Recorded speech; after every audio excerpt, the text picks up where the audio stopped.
Okay, so today we are going to talk about quark model. Particle physics में ये हमारा lecture number 7 है और हम आज क्वार्क मॉडल के बारे में बात करेंगे।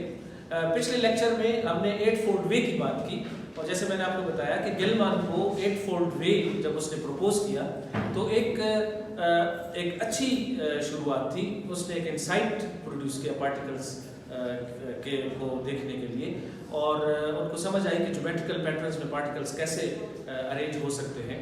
तो किसी हद तक 8-फोल्ड वे कामयाब हुआ, लेकिन उसमें लिमिटेशंस भी हैं। पहली लिमिटेशन तो ये थी कि बहुत सारे पार्टिकल्स 8-फोल्ड वे के पैटर्न्स में नहीं आ रहे थे और दूसरी बड़ी बात ये थी कि जो बेसिक रीजन थी कि क्यों ये पार्टिकल्स इस तरह अरेंज होते हैं वो मालूम नहीं थी। तो इन दो मोटिवेशंस को लेकर गेलमान ने और दूसरे लोगों ने ये सोचा कि कोई अंदर ऐसी बात है 8-फोल्ड वे की मदद से जो हमें पता नहीं है। तो उन्होंने फिर क्वार्क मॉडल प्रपोज किया। ठीक है, तो आज हम देखते हैं कि क्वार्क मॉडल क्या है, लेकिन क्वार्क मॉडल को देखने से पहले हम बात करेंगे हेड्रॉन्स की। हेड्रॉन्स ऐसे पार्टिकल्स हैं जो सिर्फ स्ट्रॉन्ग फोर्स के अंदर पार्टिसिपेट करते हैं। याद रखें कि सारे पार्टिकल्स जो हैं वो किसी एक पर्टिकुलर फोर्स में पार्टिसिपेट, हमारे पास 4 फोर्सेस हैं, जरूरी नहीं है कि सारे पार्टिकल्स एक फोर्स में पार्टिसिपेट करें। तो जो पार्टिकल्स स्ट्रॉन्ग फोर्स में इंटरेक्ट करते हैं, उसको फील करते हैं या उसमें पार्टिसिपेट करते हैं, उनको हम हेड्रॉन्स कहते हैं। और इस तरीके से जो पार्टिकल्स उसमें पार्टिसिपेट नहीं करते उनको हम लेप्टॉन्स कहते हैं। तो बेसिकली जो क्लासिफिकेशन है on the based of strong force, तो इस बेसिस पे अगर हम देखें तो हेड्रॉन्स वो हैं जो स्ट्रॉन्ग फोर्स को फील करते हैं। फील का मतलब ये कि जब ये आपस में दो हेड्रॉन्स करीब आए तो एक दूसरे के ऊपर स्ट्रॉन्ग फोर्स एक्सर्ट करेंगे। लेप्टॉन्स नहीं करेंगे या लेप्टॉन और हेड्रॉन नहीं करेंगे। और इसी तरीके से वो जो लेप्टॉन्स हैं ये फील नहीं करेंगे। जब दो लेप्टॉन्स करीब आएंगे तो वो एक दूसरे के ऊपर कभी भी स्ट्रॉन्ग फोर्स एक्ट नहीं करेंगे उनके ऊपर। तो इस तरह लेप्टॉन्स, तो जैसे इलेक्ट्रॉन जो है वो एक लेप्टॉन है, न्यूट्रिनोस जो है वो लेप्टॉन है, वो स्ट्रॉन्ग फोर्स से बाहर है, उनके ऊपर स्ट्रॉन्ग फोर्स एक्ट नहीं करती। दूसरी तरफ जितने भी हेड्रॉन्स हैं, अच्छा अब हेड्रॉन्स भी अब हमारे पास दो तरह के हैं। एक हमारे पास हैवी हेड्रॉन्स हैं जिनको हम बेरियंस कहते हैं और एक हमारे पास लाइट हेड्रॉन्स हैं जिनको हम मीज़ान्स कहते हैं। तो इनकी भी दो टाइप्स हैं बेसिकली। लेकिन जो क्वार्क मॉडल है it's only about hadrons, it's not about electrons. ये सिर्फ हेड्रॉन्स के बारे में है। और क्वार्क मॉडल कहता क्या है? क्वार्क मॉडल की सबसे पहले तो गेलमान और स्विफ्ट ने इंडिपेंडेंटली इसको प्रपोज किया और दूसरी बात ये है कि उन्होंने कहा कि जितने भी हेड्रॉन्स हैं वो क्वार्क्स से बने हैं। यानी ये क्वार्क मॉडल पहली बात तो ये कहता है, उसकी पहली assumption ये है कि all the hadrons are made of quarks. अब इसमें हेड्रॉन्स तो दो तरह के हैं, कुछ बारियंस हैं और कुछ मीज़ान्स हैं। तो फिर जो बारियंस हैं वो 3 क्वार्क्स से मिलकर बने, they are made of 3 quarks. ये है क्योंकि ये हैवी हैं और सारे के सारे क्वार्क्स हैं, एंटी क्वार्क्स इसमें नहीं है। जबकि दूसरी तरफ जो हमारे पास मीज़ान्स हैं they are made of 2 quarks, क्योंकि वो लाइट हैं। लेकिन उसमें एक स्पेशल बात ये है कि एक मीज़ान जो है वो एक क्वार्क और एक एंटी क्वार्क से बना होता है। मतलब पायॉन्स जो हैं ये मीज़ान्स हैं और प्रोटॉन न्यूट्रॉन जो है ये बारियंस हैं। तो वो क्वार्क और एंटी क्वार्क से और ये तीनों क्वार्क से मिलकर बने हैं। तो क्वार्क मॉडल बेसिकली क्या कह रहा है कि जितने भी हेड्रॉन्स हैं उनमें फिर बारियंस और मीज़ान्स ये क्वार्क से बने हैं, बारियंस 3 क्वार्क से और मीज़ान्स क्वार्क और एंटी क्वार्क से मिलकर बने हैं। अब पार्टिकल फिजिक्स में या क्वार्क मॉडल में एक बड़ी इंटरेस्टिंग प्रॉपर्टी है और वो है फ्रैक्शनल चार्ज। फ्रैक्शनल चार्ज क्या है? फ्रैक्शनल चार्ज का मतलब ये है कि हमारे पास जो 3 किस्म के क्वार्क्स हैं, उस वक्त जो क्वार्क्स मौजूद थे शुरू में वो 3 क्वार्क्स डिस्कवर हुए थे। उसमें से एक क्वार्क था अप क्वार्क, इसके ऊपर जो चार्ज था वो 2/3 था। वैसे तो आपने सुना होगा कि आपको पता है कि इलेक्ट्रॉन और या प्रोटॉन के ऊपर जो इलेक्ट्रिक चार्ज है, ये हम इलेक्ट्रिक चार्ज की बात कर रहे हैं वैसे, ठीक है। तो जो इलेक्ट्रिक चार्ज है हमारे पास वो फ्रैक्शन नहीं हो सकता, वो इंटीजर होगा। जैसे 1 है या 2 है, मल्टीपल ऑफ इंटीजर्स होगा ना, इंटीग्रल मल्टीपल होगा, 1 2 3 4 ऐसे होगा या 0 1 2 3 4 ऐसे होगा। लेकिन क्वार्क्स के ऊपर जो है वो फ्रैक्शनल में भी चार्ज है, फ्रैक्शनल चार्ज हो सकता है। मतलब अप क्वार्क जो था उस वक्त उसको उसका नाम दिया गया, पहले क्वार्क को अप क्वार्क, उस पे 2/3 था। इसी तरीके से हमारे पास डाउन क्वार्क जो है उसका जो चार्ज है वो -1/3 है। एंड सिमिलरली जो स्ट्रेंज क्वार्क है उसका भी चार्ज जो है वो -1/3 है। याद रखें कि ये मैं उस वक्त की बात कर रहा हूँ 1960s में 64 अराउंड, कि जिस वक्त ये 3 क्वार्क्स जो थे, जो पार्टिकल्स अवेलेबल थे, जो डिस्कवर हुए थे, वो इन तीनों क्वार्क्स से बनते थे। अभी जो है वो नंबर ऑफ क्वार्क्स 3 नहीं है, वो एक्चुअली 6 है, वो हम बाद में देखेंगे। लेकिन फिलहाल उस वक्त 1964 की बात कर रहा हूँ मैं, या 1960s में 70 तक जो हमारे पास क्वार्क्स अवेलेबल थे वो ये 3 मेजर क्वार्क्स थे। तो उस वक्त उनके ऊपर जो चार्ज था वो ये 2/3, -1/3 और 1/3 इस तरह ये फ्रैक्शनल चार्ज अवेलेबल था। और अभी आप देखेंगे कि जब कोई हेड्रॉन बनेगा, जब कोई बेरियान बनेगा या मीज़ान बनेगा, तो उसके ऊपर टोटल चार्ज फिर वही इंटीग्रल होगा, इंटीजर होगा टोटल चार्ज। लेकिन अंदर जो क्वार्क्स हैं उनका जो चार्ज है वो फ्रैक्शनल होगा।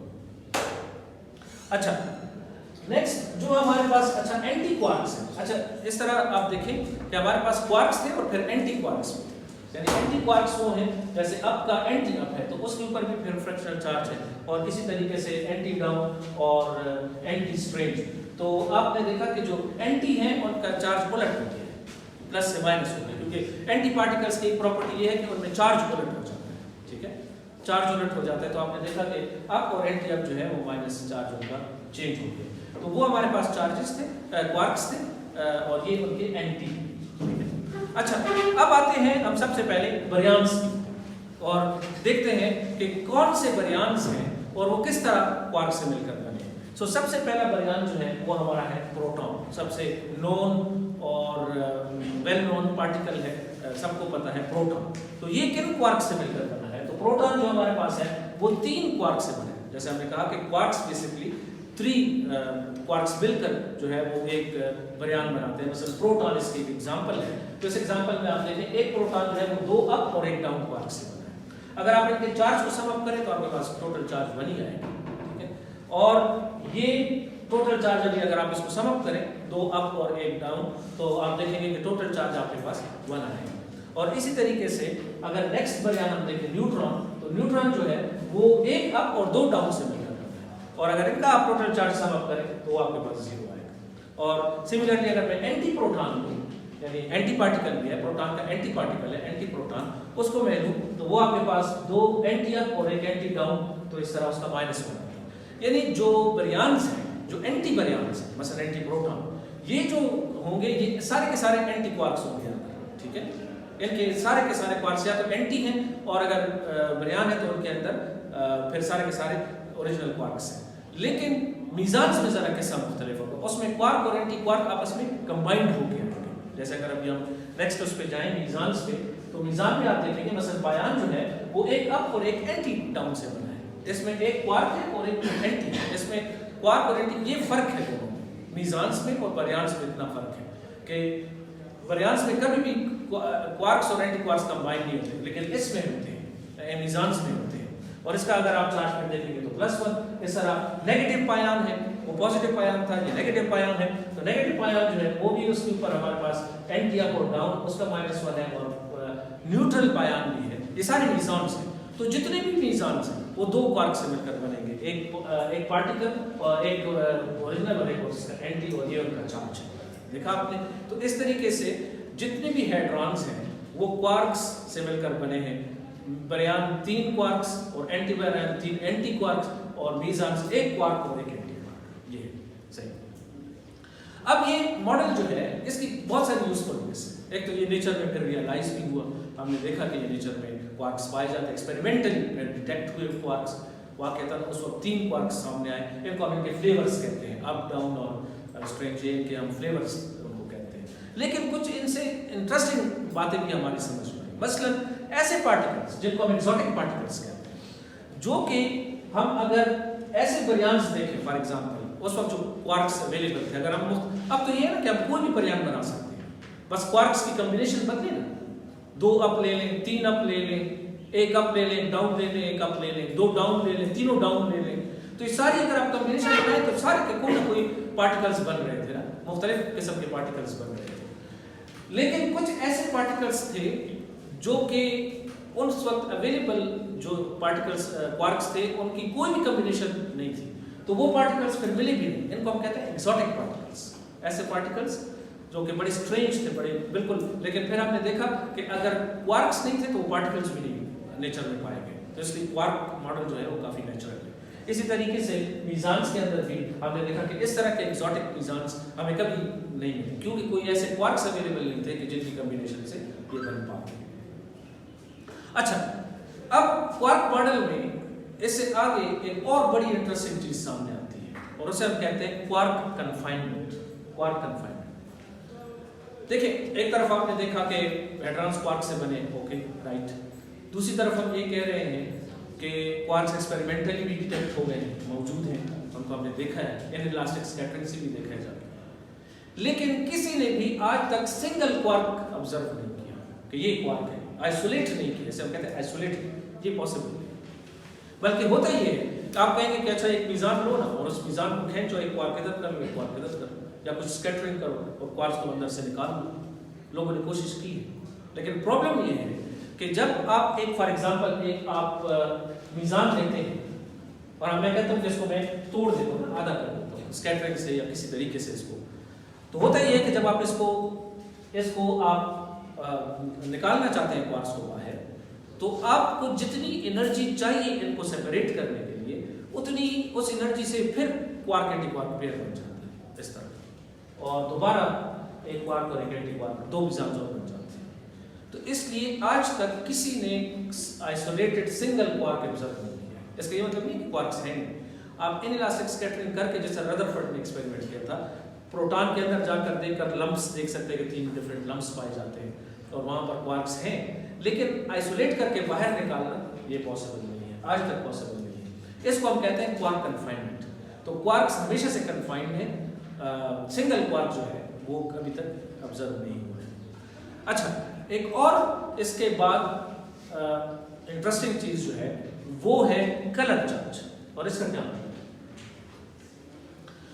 अब देखिए, अगर आपको याद हो पाली एक्सक्लूजन प्रिंसिपल, ठीक है, तो पाली एक्सक्लूजन प्रिंसिपल में ये था कि कोई से भी दो इलेक्ट्रॉन, स्पेशली या जनरली दो हाफ इंटीग्रल स्पिन के पार्टिकल्स एक स्टेट में इकट्ठे नहीं हो सकते, राइट, ठीक है। लेकिन आपने देखा कि यहाँ प्रोटॉन के अंदर दो अप क्वार्क थे, तो वो तो दोनों सेम है, एक अब तो किस तरह एक जगह पे इकट्ठे हो गए, तो ये बड़ा मसला था कि किस तरह दो सेम, फिर पाली एक्सक्लूजन प्रिंसिपल को योग ही नहीं करता क्या। तो ये एक मसला था कि उनका स्पिन भी एक जैसा है, उनके चार्ज भी एक जैसा है, वो दोनों अप क्वार्क्स हैं, लेकिन स्टिल वो प्रोटॉन के अंदर इकट्ठे हैं, कैसे वो, how they can survive together inside a proton, Pali exclusion principle का क्या होगा। तो इस मसले का हल जो है वो ये आया, ये प्रपोज किया कि प्रोबेबली, यानी ये जो है आप देख रहे हैं कि दो अप है प्रोटॉन के अंदर और एक डाउन है, सेम चार्ज है, सेम पार्टिकल्स है, और वो एक ही जगह पे इकट्ठे हो गए। तो इसके मसले का हल ये है, ग्रीनबर्ग ने 1964 में एक प्रपोज किया कि एक्चुअली क्वार्क्स के ऊपर एक नया चार्ज होता है, एक नई किस्म का चार्ज है, एक अलग किस्म का चार्ज, इलेक्ट्रिक चार्ज से हटकर एक और चार्ज पाया जाता है। और मजे की बात यह है कि ये चार्ज दो नहीं है बल्कि 3 है। वैसे तो यह था कि इलेक्ट्रॉन में माइनस है और प्रोटॉन में प्लस है, दो किस्म के माइनस और प्लस। इसमें इस तरह नहीं, इसमें 3 किस्म के। और उसको उसने नाम दिया, जो प्रपोज किया वो नाम था कि एक रेड है, एक ब्लू है और एक ग्रीन है। इसका ये मतलब नहीं है कि प्रोटॉन क्वार्क जो है वो रेड कलर का है, यानी रेड नजर आने वाला रेड नहीं, जैसे ये रेड नजर आ रहा है ऐसे नहीं, लेकिन उस चार्ज को उसने नाम दिया। जैसे हमने इलेक्ट्रॉन को कहा हुआ है कि ये माइनस है और प्रोटॉन प्लस, दो किस्म का चार्ज है, एक माइनस एक प्लस। जैसे आप पूछते भी हैं कि जैसे कोई फर्क पड़ता है कि एक को प्लस कह दो एक को माइनस, तो आप देखिए ये तो सिर्फ नाम है। तो इधर जो है एक नए किस्म का चार्ज पाया जाता है क्वार्क्स के ऊपर, और उसको एस्थेटिकली उसका जो नाम रखा गया वो कलर्स के ऊपर रखा, रेड, ब्लू और ग्रीन। अब प्रोटॉन जो है एक्चुअली उसमें दो अप क्वार्क जरूर है, लेकिन एक रेड कलर का है, एक ब्लू कलर का है। अब तो डिफरेंट है, सेम तो नहीं होंगे ना, अप है लेकिन डिफरेंट है। एक रेड कलर का अप है, एक ब्लू कलर का अप है, और ग्रीन जो है वो तो खैर वो डाउन क्वार्क है, वो तो वैसे भी मुख्तलिफ है। तो वो ही पाली एक्सक्लूजन प्रिंसिपल यहाँ भी बे होता है, लेकिन हमें पता नहीं था कि इसके ऊपर एक एक्स्ट्रा किस्म की प्रॉपर्टी है जिसको हम कलर चार्ज कहते हैं, और वो कलर चार्ज में फिर फर्क होता है, और बाकायदा फिर इसे कलर थ्योरी भी कहते हैं, क्रोमोडायनामिक्स, इसी तरह से लिख लें chromodynamics, quantum chromodynamics, chromo colour से, तो क्वांटम क्रोमोडायनामिक्स बाकायदा एक बहुत बड़ी थ्योरी है, QCD, QCD जो है क्वांटम क्रोमोडायनामिक्स, जिसमें हम कलर डायनामिक्स को देखते हैं। हर एक फोर्स का अपना एक चार्ज होता है, इसलिए स्ट्रॉन्ग फोर्स जो है चलकर हम इसको कलर फोर्स कहेंगे। ये एक्चुअली कलर फोर्स है, ठीक है ना। स्ट्रॉन्ग फोर्स पीछे रह जाएगी, हम या गावा की थ्योरी पीछे रह जाएगी। हम जो बात करेंगे वो फिर कलर फोर्स की करेंगे और कलर क्रोमोडायनामिक्स की बात करेंगे। तो इस तरह हमारे पास जो है वो एक एक्स्ट्रा प्रॉपर्टी पार्टिकल्स के ऊपर पाई जाती है, जिसे हम क्रोमोडायनामिक कलर कहते हैं, उसको क्रोमोडायनामिक। तो ऑल हाइड्रॉन्स आर कलरलेस। हाँ, जो आप जिस तरह एटम न्यूट्रल है, इलेक्ट्रॉन के ऊपर माइनस है, प्रोटॉन के ऊपर प्लस है, लेकिन एटम एज अ होल तो न्यूट्रल है। सिमिलरली जितने भी हाइड्रॉन्स हैं जो आपको नजर आते हैं, यानी चाहे वो निजाम हो या नेचुरली जो आपको नजर आते हैं, वो कलरलेस है। क्यों? कि उनके अंदर क्वार्क्स ऊपर कलर है, लेकिन कलर आपस में बैलेंस हो जाते हैं। जिस तरह व्हाइट लाइट है, व्हाइट लाइट जब प्रिज्म से गुजरती है उसमें 7 कलर्स हैं, लेकिन जब कलर मिलते हैं तो वो कलरलेस हो जाते हैं। उसी एनालॉजी के ऊपर हमारे पास जो हाइड्रॉन्स हैं, फॉर एग्जांपल प्रोटॉन, तो प्रोटॉन तो कलरलेस है, उसके अंदर अब रेड कलर का है, ब्लू कलर का है, डाउन है ग्रीन कलर, लेकिन वो एज अ होल कलरलेस है। तो जितने भी हमारे पास हाइड्रॉन्स हैं एक्चुअली वो कलरलेस है। तो इस तरह आज के लेक्चर में हमने ये देखा कि हमारे पास क्वार्क मॉडल जो है वो एक क्लासिफिकेशन देता है कि जितने भी हाइड्रॉन्स हैं वो क्वार्क से बने हैं। इलेक्ट्रॉन्स की बात छोड़ें क्योंकि वो उनपे स्ट्रॉन्ग फोर्स एक्ट नहीं करती। और बारियंस और मीज़ान उसकी 2 टाइप्स हैं। बारियंस 3 क्वार्क से बनते हैं, एंटी बारियंस 3 एंटी क्वार्क से बनते हैं, और मीज़ान क्वार्क और एंटी क्वार्क से बनते हैं। और फिर हमने देखा कि क्वार्क पर डिफाइंड है, उनको हम बाहर नहीं निकाल सकते। और साथ में हमने देखा कि क्वार्क के ऊपर एक एक्स्ट्रा चार्ज होता है जिसको हम कलर चार्ज कहते हैं, और वो 3 कलर्स में होता है, ठीक है। इस वक्त जो हमारे पास अवेलेबल फ्लेवर्स हैं वो 3 हैं, अप डाउन, इसे फ्लेवर कहते हैं, अप डाउन और स्ट्रिंग। लेकिन आगे चलकर हम देखेंगे कि ये फ्लेवर ज़्यादा हो जाएंगे और 3 और भी आएंगे, वो हम डिटेल में जाकर देखेंगे। लेकिन एट द मोमेंट आप देखें कि आपके पास 3 फ्लेवर्स जो हैं और उनके ऊपर 3 कलर्स हैं, रेड ब्लू। ऐसे उस वक्त के जितने भी हाइड्रॉन्स थे वो सारे के सारे, चाहे लैम्डास थे या मीज़ान्स थे, पायॉन्स थे, नियॉन्स थे, वो सारे के सारे इसके अंदर बड़ी ही अच्छे अंदाज से, खूबसूरत तरीके से वो सारे के सारे इससे एक्सप्लेन करें, ठीक है जी। सर इलेक्ट्रॉन क्यों स्ट्रॉन्ग फोर्स नहीं, क्योंकि उनमें क्वार्क्स नहीं होते, तो इसलिए वो इलेक्ट्रॉन्स बाहर, वो अपने लिए एक फंडामेंटल पार्टिकल्स है। इलेक्ट्रॉन्स, न्यूट्रॉन, न्यूट्रिनो और सारे इलेक्ट्रॉन, टॉप और ये जो है वो फैमिली है, इलेक्ट्रॉनिक फैमिली है, और ये हाइड्रोनिक फैमिली है, ये क्वार्क फैमिली है। तो 2 किस्म के हैं, एक इलेक्ट्रॉन्स हैं और एक क्वार्क्स हैं। तो जितने भी हाइड्रॉन्स हैं वो सारे क्वार्क से बने। दूसरी तरफ इलेक्ट्रॉन्स जो क्वार्क से नहीं बने, स्ट्रॉन्ग फोर्स को फील नहीं करते, उनमें उन पे कलर नहीं, यानी अच्छा आंसर ये है कि उस पे कलर नहीं। कोई भी इलेक्ट्रॉन जो है वो कलर कैरी नहीं करता है, क्वार्क नहीं होता है। सर ये जो बेरियम के जो न्यूट्रॉन है सर, वहाँ पे चार्ज 0 कैसे आ जाता है? वो अगर आप उनको सबक करें तो इसी बात सर वो उधर 3 है ना, 3 है, लेकिन वो एक प्लस माइनस होके तो फिर वो सर मुझे बता दो वहाँ पे आता आप सेट चेक कर आता है, मैंने चेक किया। सर भी वहाँ पे 2 ऑप्शन है और एक डाउन है। हाँ, वो आप चेक कर लो कि कलर जो मैंने चार्जेस बताए ना, ये आपकी असाइनमेंट है। ये अगर आप चेक करें, हाँ आप चेक करें तो आपको पता चलेगा क्या आता है। ये असाइनमेंट है कि आप चेक करें कि ये सारे जो है इन चार्जेस को जो हमारे पास क्वार्क्स हैं उनके ऊपर जो चार्जेस हैं फ्रैक्शनल, उनको ऐड अप करें तो यही चार्ज बनते हैं। ये आप चेक करें।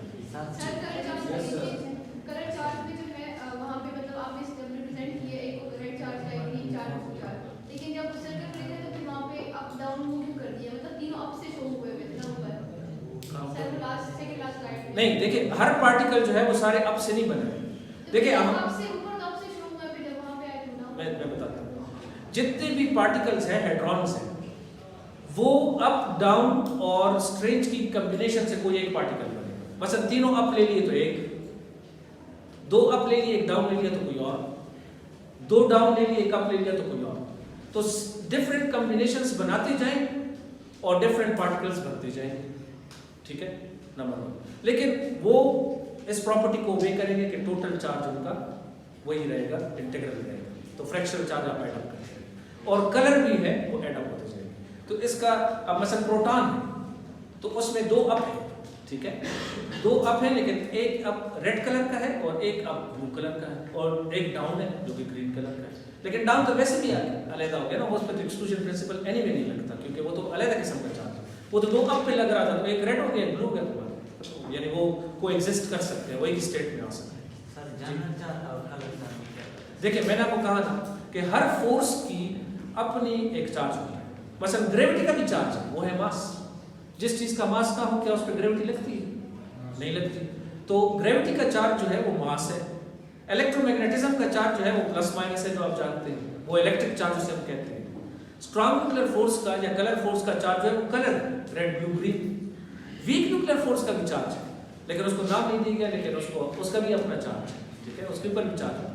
तो फोर्स का मतलब ये होता है कि जिसके ऊपर चार्ज है तो वो, जैसे मिसाल के तौर पर आपने जो क्वेश्चन किया कि इलेक्ट्रॉन के ऊपर कलर नहीं है, इसलिए तो स्ट्रॉन्ग फोर्स उस पर एक्ट भी नहीं करती। तो जिसमें वो चार्ज नहीं होता जिस पार्टिकल पे, वो फोर्स फिर उस पार्टिकल पे एक्ट भी नहीं करती। मसलन इलेक्ट्रॉन्स के ऊपर कलर नहीं है तो वो उसके ऊपर स्ट्रॉन्ग फोर्स है। तो ये तो कलर की वजह से फोर्स एक्ट करती है, कलर की वजह से। कलर ना हो, चार्ज की वजह से एक्ट करती है। अगर चार्ज ना हो, अब चार्ज इलेक्ट्रिक चार्ज भी हो सकता है, चार्ज ग्रेविटेशनल चार्ज भी हो सकता है, चार्ज कलर चार्ज भी हो सकता है। यानी असल बात चार्ज है और चार्ज के अंदर फिर टाइप्स। सर एक प्रश्न